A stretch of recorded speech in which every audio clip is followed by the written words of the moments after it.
So some introduction and background information.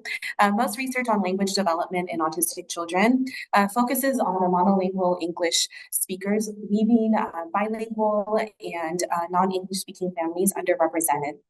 And as a result, it's suspected that clinicians are not providing consistent evidence-based information on dual language exposure and language development. This study explores how caregivers of autistic children make decisions about exposing their child to a non-English language or a bilingual upbringing. It examines the challenges they face, the strategies they use, and the role clinicians play in shaping these choices. Now, for my methodology, this was a qualitative focus group study where participants were asked to fill out a pre-session questionnaire. Here I collected demographic and background information on both the participant and their autistic child. I held 2 virtual focus group studies with 2 participants in each one. And for thematic analysis, I recorded the sessions via Zoom. And I used survey analysis software through Qualtrics, transcription services, and visualization tools for thematic analysis. So data was drawn from 5 participants who completed a full survey. All caregivers identified as women. Most were between the ages of 35 and 39. Most had bachelor's degrees, and most spoke Spanish as their heritage language. For the majority, English was not their first language. Most of the autistic children represented in the study were females. Most were age of 3, and most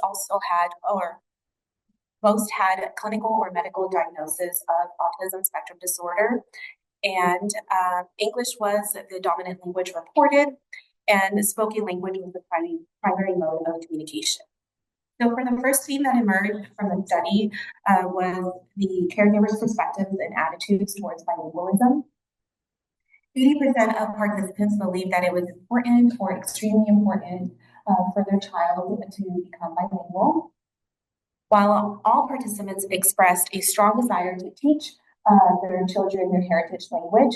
75% of them reported either currently believing or previously have believed that bilingualism could hinder their language development.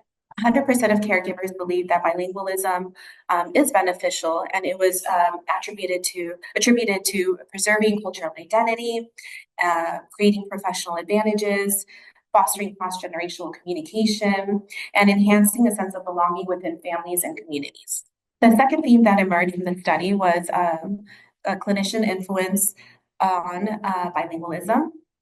100% of caregivers reported that clinician advice influences their decisions on whether or not they expose their child to a non-English language. However, experiences from each participant varied. Half of them reported receiving no guidance on heritage language use at home. One caregiver was discouraged to use it, and one parent was encouraged. The third theme that emerged from the study was the challenges faced by caregivers. So parents reported fear of language confusion and delay. Families received conflicting messages from professionals regarding language development and bilingualism. Families also reported lack of professional guidance, leaving these families unsure of whether or not bilingual exposure would support or hinder their child's language development. Parents also reported in households where only one parent speaks the heritage language, families would just default to the English just out of convenience and mutual understanding of everyone else in the family. There's also a limited linguistic representation among professionals, so few, if any, in their child's support team would speak the child's family heritage language. This was creating barriers to culturally responsive care. Parents also reported a scarcity in multilingual resources. They noticed a lack of books, media, educational materials in languages other than English. And some families reported a low value of heritage language or perceived a low value of heritage language. So when languages are not widely spoken within the community, some caregivers questioned whether or not it was worth maintaining.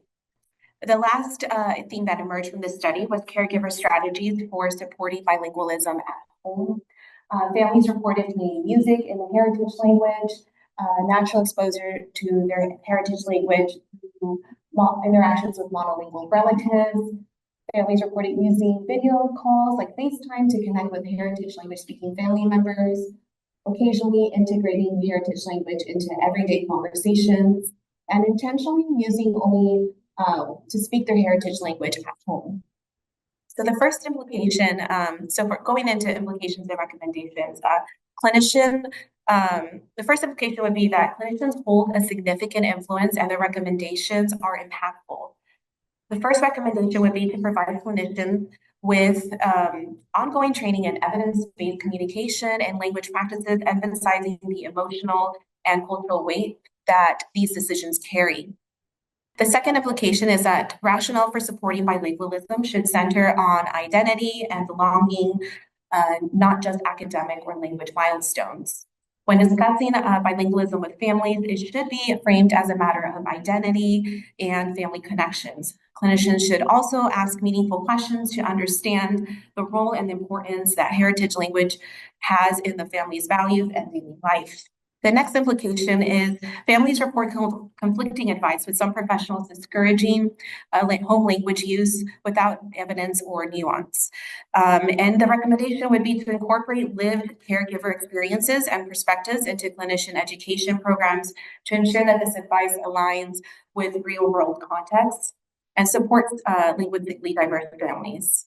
And the last implication is that there is a monolingual bias in systems. And so without multilingual support, families may feel isolated or forced to assimilate at the cost of their cultural identity. And so a recommendation would be to develop and implement multilingual supports across educational and clinical settings, ensuring that it fosters families' linguistic and cultural identities. So for limitations, while participants' narratives were powerful, the study was small and may not have captured the full diversity of language experiences across geographic, socioeconomic, or linguistic groups. The mode of interview was conducted, it was online, and so there may have been nonverbal cues or emotional nuance that was missed. There was limited language representation and such underrepresentation of the experiences of families who speak other diverse languages or regional dialects or indigenous languages. And last, the study focuses primarily on language use and bilingual identity, and that may not have fully explored the intersectionality and challenges related to disability services, racism, or systemic inequities. So in conclusion, caregivers of autistic children see bilingualism as deeply tied to identity, family connection, and cultural belonging, not just as a communication tool. And despite this, many families feel unsupported by clinicians and systems that often operate in a monolingual lens, leaving them to choose between assimilation or preserving their child's cultural linguistic heritage with the fear of language delays and confusion. Families want informed, affirming guidance that honors their values and lived experiences. And to truly support these families, clinicians and professionals must move beyond language milestones and recognize the full social, emotional, and cultural weight that language carries.